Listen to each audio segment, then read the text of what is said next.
All right, hi everybody. My name is Aubree, and we are here at the final day of NEAR Protocol's Redacted Conference. It's been amazing. We've been trying to gather as many interviews as we can with amazing people who are here at the conference, and we are here with another one, AVB. Go ahead and introduce yourself to the world. Hello world, my name is AVB. I've been around the NEAR ecosystem for a long time, doing a bunch of different things, governance, marketing, content creation. And yeah, I'm happy to explore the ecosystem with you. I heard that you're just getting started. Oh yeah. Have some questions on which ecosystem to choose, trying to find out what's going on. So yeah, Yes. I'm an open book. Oh my gosh. I feel like, my biggest question for people is initially like, why NEAR? Why did you come to the NEAR blockchain? Yes, so I started on Ethereum way back in the day. And before that, I was whatever color pilled by Bitcoin. Grew up in Venezuela. Inflation was easy for me to understand the notion of like corruption, centralized power. So I bought into that libertarian view. Way back in the day, I sort of realized that Ethereum was probably a little bit, not gonna make it. There was a game called CryptoKitties, Yes, I which is remember. as fun as it sounds, and the network couldn't handle it. So it took a couple of sabbatical years, 2018, 2019, mostly to recover emotionally from that first round tripping. I understand. The burst of the bubble. But in 2020, when things started getting hot again, I started looking at the modern layer ones. Started playing with a lot of them: Solana, Avalanche, Phantom, NEAR. And the thing that I really like about NEAR is that there was a really strong focus on user experience. The vibe that NEAR got me was that there was a team that were sort of, gigabrains. They figured out the blockchain side of things. There were some technical innovations there, like sharding and other hot words. And they were now in that next phase of like the user experience. Now that we've figured out how this scales and how to make it affordable, how can we make it usable? Yes. And me not being a technical person, me being always, driven by crazy ideas and wanting to build products, I was like, this is what I need. This is what is going to enable me to onboard my grandma if I can bring her back from the death. But, you know what I'm saying? Yes. So yeah, that was how I got in 2020. It's actually crazy that we have advanced so much. Like there's way more to it. But the very basics, and you'll find a lot of people here that are part of that early core, they saw either something really special in the technology, like the saying back in the day. I don't think we're saying now because now we're chain abstracted and we're all friends, but the saying was that NEAR is Ethereum 2.0 delivered. Okay. The account abstraction that Ethereum is just implementing for 337, we've had since 2020. The sharding, async sharding, like there's a lot of things that have been there. And then if you're on the product side, same. There's a very strong focus, maybe that big tech side of things. So yeah. I mean, the two things that really stick out to me there that you talked about, there's so many narratives kind of around NEAR that it can be kind of complex. I think if you're kind of coming in for the very first time, trying to understand what's going on, right? But what you pointed out was so important to you was user experience. And I think that from this conference, it's very obvious that user experience is important to the people who are building on this blockchain. I mean, even the talks that you go into, the user is in there working with the speaker. They're coding together. They're making an AI agent together. You're also brought up, mass onboarding, and I think that after seeing some of the speakers here coding with people, like people making their own bots within 5 minutes, it's like, okay, maybe this is where mass onboarding happens, because it's not just with normies, right? It's with all of these like people who just started developing. Every day we're going to get hundreds and thousands of new developers that are baby developers, coming in, and whoever is there to support them, I think is going to be the big winner. Some of them are literally baby developers. Literally. They're getting younger and younger. Yeah, it's interesting. So normally, because I had a couple of startups, failed startups, dare I say, before I did Web3. And there's a lot of like frameworks that you work your way through. Like for instance, who are your first 100 users? And what is the total addressable market? And I think that you need to have someone or something in mind to really build towards it. One of the challenges of Web3 is that the users are society at large. Like if you look at Bitcoin disintermediating central banks and Ethereum disintermediating the corporation, you could say that, in this next iteration, and NEAR is playing a big role there. We're trying to disintermediate big tech around the AI. There's just insane power being created there. And where things get really interesting for me, something that I did not foresee back in 2020, is that not only is potentially the product market fit for Web3 to make AI, accessible to all and fair to all, privacy, data ownership, but AI itself has the power to create an insane amount of applications. So it's like we're trying to get the bases ready so that, when you and I go have a coffee and start brainstorming and telling the AI what to build, we get a front end, we get smart contracts, we start getting like weeks or months worth of progress in minutes. You and I can actually have ownership of all the information we give the AI. We can have ownership, or our users can have ownership of their data. They can choose what to share, what not to share in a really strange way. And I wonder whether they had the vision all along or the chips have just been falling on the right place. I can see it all coming together now. Web3 is there to make AI not insanely dystopian, Yeah. and AI itself is going to just rebuild the rest of the world, really. Oh, I feel like the shift has already happened, where we kind of had all these nightmares about what AI could be, and it's like, wait a minute, it's kind of building with us. It's helping all of us become this like better, greater thing. And one of the big statements of Redacted and of NEAR Protocol is like my data, my sovereignty. But this can just be statements to people. I think most people would see that and say, well, how's that even possible? And it's like, how is NEAR making that possible? In your opinion? We tend to focus on the individual because it's the smallest unit and it's easier to convince one person. And the more people we have that care about their shit, the stronger, the more real the movement is. Yep. But the biggest shift is going to be, and it's not going to take long, you're going to have data ownership by private companies. So you're not going to give all your, the KFC secret or the Coca-Cola formula to ChatGPT to ask it about, is this ingredient safe? Is this halal or whatever? But if you have your own, you can actually do insane amount of research. Like some of the areas where we've seen a lot of growth, and they need to have that wall around it, testing for medicines, chemical compounds, projections, etc. So at that level, it's going to be a much bigger shift. I think it's going to happen quick. And I've even seen some of the AI leaders talk about national data sets. Okay. So if you think about it, it doesn't make sense. It makes sense for every government or every department to have AI assistants. There's a lot of laws to enforce, to write, to assess. It will also make a lot of sense but it doesn't make sense for them to use the same centralized model. It would have to be privatized. Could you create legislation in India with data obtained from public schools in Massachusetts? No. Not going to happen. So there's a lot of value in governments being, okay, we're going to collect data in a way that it's not dystopian. And we're also going to enable that to, create value for our people. So I think that when you look at those higher levels, you see the only reason why it hasn't happened yet is because the fear of losing control. Yeah. The government of India or any country is not going to give literally all their sensitive data and all of their citizens' data over to Elon Musk or Sam Altman. But if they are presented with the tools, with a system where they can see how the gears work, well, the first check and balance really is going to be the people choosing a government that then implements the technology. I think that anyone that goes the dystopian route hopefully can be voted out before that happens. And ideally, the people that are really innovate with us can really yield the benefits of the technology in a way where they have the support of the people. They can finally do something positive. And yeah, that's where it gets exciting. I feel like it's inevitable that this is going to happen. You can kind of see that little hesitation moment where we are still very early, because even when people are talking, they're like, okay, make up a bot. And we're like, I don't know, have it search for art.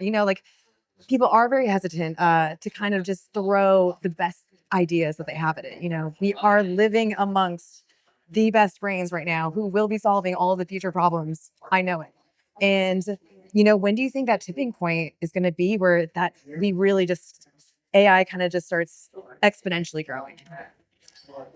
I mean, I feel like it's going to happen soon. Like it's just, in a very paradoxical way, the tipping point it's going to be where it is everywhere. Like it's impossible to miss, but also invisible. yes. exactly. Like, we're not gonna know really that something is being powered by it, but it will also actually be all around us. Mhm. I mean, for me, the personal shift was when you realize that the world is actually quite still. You know, like the laws of physics become painfully obvious because nothing moves unless you push it. Mhm. And there's only so many things that you can push, and so many things that you can push in the right direction, because it takes a lot of time to know in which direction you're pushing. And kinetic energy. Yeah. So if you look at AI as a way to start connecting things, so instead of you having to go around pushing one and then pushing another one and then trying to figure out if you push the right one, it moves like a Swiss clock. Yeah. Things can talk to each other, it can improve on each other, there can always be human input, but being able to get orders of magnitude of action, of input, of analysis, like, the problem is there's been a lot of people that are pushing in the wrong direction, Mhm. and AI is A, bad for business, or B, it may actually expose you as being, almost criminally corrupt or negligent. I'll give you an example. How do you think government feels about an AI that is going to analyze Yeah. 800 pages of spending bill that they're trying to ram at midnight, and they gave the politicians 3 hours to read? Because now you can go and ask, how many people are getting money from this? Because the bill is called Food for Dogs, and we're giving 19 billion to a charity about books, tree equity, my mom's cancer fund treatment. Like, All the labor to make the bill. once you can expose things so that you can have a proper discussion, proper analysis. My friend and I were joking, because I think that the incoming government of the US created a portal where people can just like submit ideas. And I was like, you're doing it wrong. Call it GOPT, and imagine it's not just a static website that you submit things to a form and maybe someone will read one day. Mhm. Imagine being able to submit information. It aggregates in a way that can then be conveyed to the relevant person, Mhm. and then it can send you updates. Now that's useful. Or it was It, even like correcting itself and saying, "Hey, 300 other people around the world have talked about the same subject." yeah, Like, especially we get a lot in like product design. With user interviews, you're trying to ask questions to try to get to the core of the issue, because some people don't have the language to express what they want to say. Mhm. So being able to ask people questions to really know, okay, so this is going to be a terrible example, but I was helping my dad, his phone died, no signal, and he called the phone company, and then he's like, yeah, it's not even working on Wi-Fi. And I was like, oh, if it's not working on Wi-Fi, it's not the mobile carrier company. Mhm. And anyway, because I'm a genius, I was able to troubleshoot. The problem was his VPN. Okay. We got rid of the VPN, internet came back, get the VPN back on. So being able to have the conversation on something that, for an AI or for someone that knows more, you can actually troubleshoot quite easily. Mhm. And, especially, I mean, I don't like the terms and I'm highly skeptical, but even if you look at like information asymmetry, not to say misinformation or disinformation, if you look at information asymmetry, it could be a great tool so that anyone that is concerned or want to learn about something can actually have the conversation, being brought up to speed, and provide feedback or input. Because that's the other problem. Sometimes if you provide feedback but you haven't done your homework, it's not as relevant. So yeah, I think that may be like a niche example, but you can see it at every level. How does our legal systems change? How our product design frameworks change? The way that kids learn. I actually just interviewed someone from my podcast, and she's got an 11-year-old daughter, and she's like, I want to host a hackathon where the problem statement is, how do we keep children curious in the age of AI? Because she just goes and asks everything to Yeah. ChatGPT. Mhm. It's no longer the memorizing stuff to learn, it's instilling curiosity. You have the tools now to satisfy that curiosity, and that's where the value creation comes from. But we have to fundamentally rethink the entire stack. Mhm. I think it's also about evolving that curiosity. I think we're in the next level already. Well, that's the most interesting thing. Like, if we look at the LLMs that we have now, they're extremely powerful, but they are only as powerful as the human knowledge 12 months ago. Mhm. So the question is, okay, well, what new information are we obtaining, either from our surroundings, smart devices, or from people's reasoning? So it's a co-pilot. it should be an assistant. It helps us do more, faster, higher quality, but we still need that human drive. I don't know if you've engaged with many of the AI bots out there on Twitter, or with any bot that claims to be a personality. Maybe I have, and don't know, but that's like the perfect example of, I think that's already happening where some people might be doing that. And not Well, the interesting thing is that, especially if you have one that it's given instructions, act like he's Steve Jobs. Yeah. They get boring after a while because Steve Jobs is dead, and there's only so much source material, and it never, if Steve Jobs was alive today and we compare him to the bot, the human is still uniquely different because it has adapted and evolved. So there's definitely that question of, okay, how do we use the tools without becoming lazy and complacent? How do we keep the curiosity going? How can it be a force for good and inspirational? Now, any kid anywhere in the world have superpowers, really, as opposed to the nihilism of, we're in a simulation, fuck it. Well, it's game over. Humans are always going to be unique and special because our little human computer. Thank you. I think so too. Special. Our human computers are just, whatever answer I come up with, or the next step that I do after we do this interview, the next, do I go left or right? Like, that's going to be up to me, and I'm going to compute that based on my life and my data. And AI is always going to be able to assist me. Like, I think where people need to stop having fear is that, of course, I'll always be in charge if I'm going left or right, but I'd like to also be in charge of getting data that I need right now. Being able to source data, being able to look at huge data sets, and like to be able to make clearer decisions for myself. You know what I'm saying? Like, not to have AI rule your whole life because you can't decide to open your eyes or breathe in and out. Like it's there for you to, I think, make better decisions. And it's trying to inspire you to make the best decision, but it doesn't necessarily mean that that's what you have to do. I think that there's still a choice there. But I think as far as like governments, huge companies, private, like data sets, like it's inevitable. It has to happen. Like the way that data is stored now and used now, and even it's crazy researched and studied now, it doesn't even make any sense. And especially there's a lot of incredibly valuable data sets completely isolated. It's almost like having a book with a solution to a very hard problem locked up in someone's basement. Or but also a library that no one gets access to. But there's also the privacy issue. And this hit me pretty early with my very creative but unsuccessful startups. You recreate the front end. There's best practices for the front end. You can make it look beautiful. It's amazing. We will start using it. You having access to the back end completely changes your perception of life. Admin access gives you everything. Now because of regulation, we try not to ask for any private sensitive information.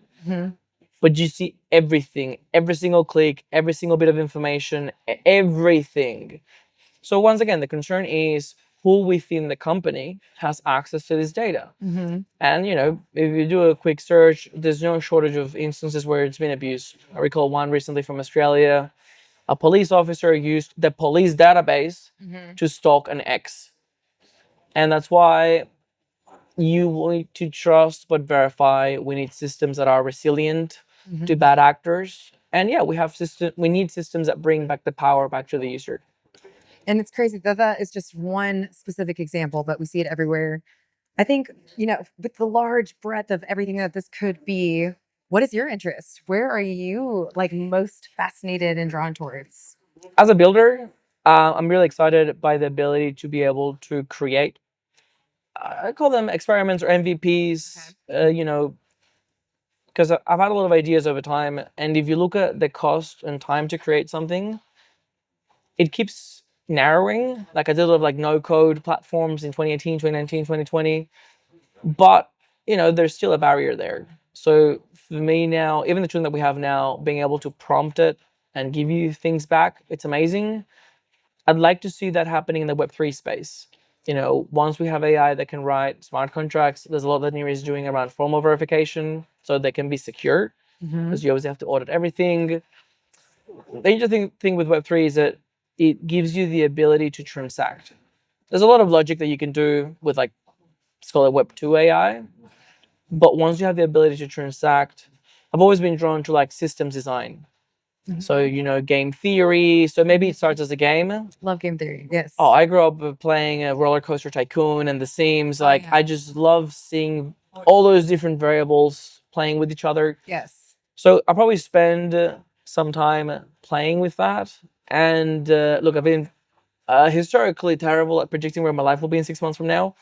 So I just follow that curiosity. And yeah, I'm just excited that for someone that perhaps has been held back by not having a technical co-founder or not having a lot of capital to develop something, you know, going beyond the napkin and the, it's called the drawing, to something that people can test. And yeah, maybe grows from there. I want to touch on just for a second too, how you said, you know, the pains of kind of not having a technical founder.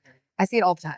And I have tons of like brilliant friends in the space that I've met and tons of amazing ideas. And if you can't find a dev to build this for you, you're lost in the dark, you know? And it's a shame because I do feel like, you know, years ago, we've been hearing about amazing things that could have happened. But I do feel like with these AI agents, like it is now potentially possible to have your idea go, like you said, from a napkin into reality. I mean, the truth is devs choose who you work with. That's why there's a lot of concern, perhaps rightly so, around the disruption of the technology. You know, what does that do to the marketplace? But we also have to acknowledge that in many ways, progress has been held back because we don't have enough of certain talent skills. People say, well, you shouldn't self-diagnose yourself with ChatGPT. Yeah, you probably shouldn't. But there's also not enough doctors to give you enough time in the day for you to be able to mention all your symptoms as you experience them, and then, you know, try to figure out which tests to get. So maybe you can spend 3 hours talking to it. It gives it a summary to your doctor, and you have better healthcare, more affordable. You know, the same is going to happen with product and engineering. You know, maybe an analogy would be, imagine trying to go to the Olympics when there was no gym available to you so you could train before you reach the Olympic level. So yeah, I think it's going to be an explosion of creativity, of like small products. You know, if it's just you or a small team, 100, 200, 300K a year, it's an excellent business. You don't have to pay, you know, many multiples to VCs or hire people, which is a, you know, big stressful liability. So I think we're going to see an explosion of innovation, especially I'm excited to see what happens in like developing countries. Yes. They've been traditionally locked out by a lack of capital. Now they can do things much more cheaply. There's also interesting things happening when language barrier is no longer a barrier.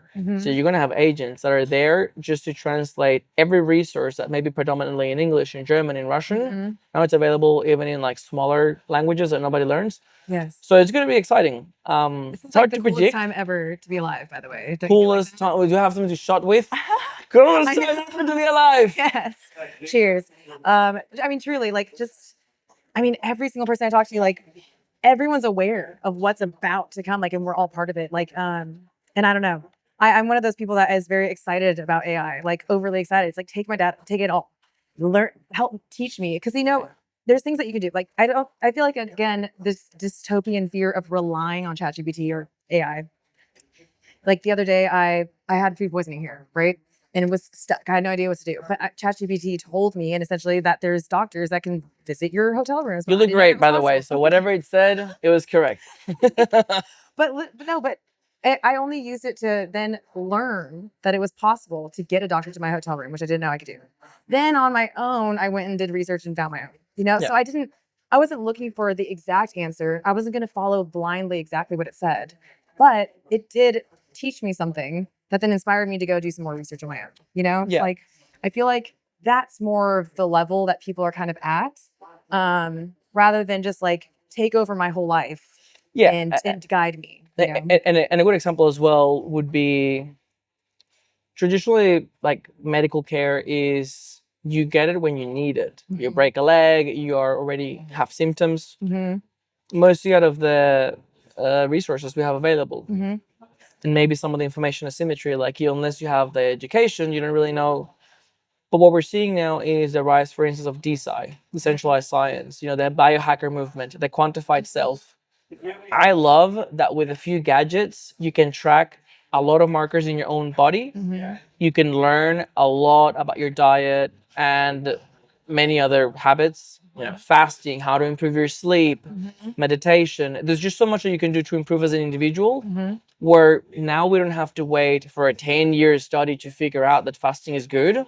Yeah. When you can be surrounded by people that are also curious, learning, you can have insane tech to help you navigate. And I would say this does not replace medicine. Definitely go see a doctor if you need one. It just creates a new category of preventive care and making it accessible to everyone. So I think it's very exciting, even like which probiotics should I take if I've got allergy, like sinus. Like, there's just a lot of knowledge out there that it has traditionally been very hard to get. If you're rich, you have the information and the best shit. But now it's trickling down, and you may not believe this because I've been getting a lot during this trip, but I'm a biohacker, and I've seen the difference. That's incredible. I mean, okay, so that's obviously something you're interested in as well. I think kind of a well-rounded way to kind of wrap up what we've been talking about here is, what do you think is the next way to onboard the next whole wave of people who totally get this, like how we do, who are as excited as we are, who really understand how it could be implemented? Like, how does that happen in your mind? So in traditional product, they talk about like the magic moment. So you track very closely, how many touch points you have. And there's usually a point where you like delight the user. It goes above and beyond what they had in their head. So some early examples, Facebook, Twitter, they figured out after you create an account, if you follow more than 7 people, you'll come back. If you don't, you never come back. So there's a deliberate flow there to show you people that you may recognize. It's going to be Justin Bieber, Oprah, whatever, to get you to 7. Yeah, I don't like that flow. It's a little scary. Facebook is like emailing you, texting you. Yeah, at some point it's a bit much. But even if you think about it, are you more likely to follow Justin Bieber or whoever is popular these days? Or, I don't know, how would they know who your grandma is to show you your grandma? Probably don't want to follow your grandma, or you don't want her to follow you. But so I think that in Web3 we're going to find something similar. Most likely it's going to come through like the end application. There's going to be something like a social app, maybe. I think it's going to be something really fun to do that introduces a new primitive. So for instance, meme coins are kind of that. Meme coins are definitely playing a big role. I'd say the magic moment for meme coins is you realize that you own something that has real value, that no one had to ask for permission to create. And even if you're being extremely irresponsible and you lose it all, there's no one there to stop it. Like, you start seeing something about the technology being empowering. It works for meme coins, works for everything else. There's something kind of cool as well. Like, I feel like people are connecting with the primitive selves by seeing the forces of supply and demand. There's no subsidies, there's no tax, there's none of this crazy shit that we've made up that it's so complex now that we've forgotten what we had in the first place. This is just like raw savagery. Yeah. Where sometimes you win, sometimes you lose. It's exciting. You feel like you're empowered. Some people may say it's a gateway drug. Not for everyone, but it does have a big role. I'd say maybe another powerful one would be a game where you have ownership of your assets and you can trade them, or you can take them between games, or there could be a lot of things that the unique properties of the blockchain, or maybe even blockchain with AI, introduce that could make a traditional gamer be like, oh, this is actually kind of cool. So something like that will probably hit the masses first. Could be very region specific as well. Some countries like Argentina are more on the DeFi side, inflation. I think the good problem that we have is there are so many things that could be built and so many problems that could be solved. Just go for it. If you have an idea, hopefully the AI tools will keep getting better and better, so it's easier to test those ideas. I'd like to think that soon we'll be able to have something like 12 startups in 12 months. Just hash out an idea, 4 weeks each, see what gets traction. Like, ideally, the biggest shift next year is that we go from ruminating on ideas and dwelling on the past to just becoming like very proactive. Yeah, you don't have to ask for present right you don't now. have to ask for permission, and sitting down with us and for helping everybody get a little bit more of an understanding about NEAR in general. No worries. I hope it helped, and I'll be waiting for you next. Loving it here.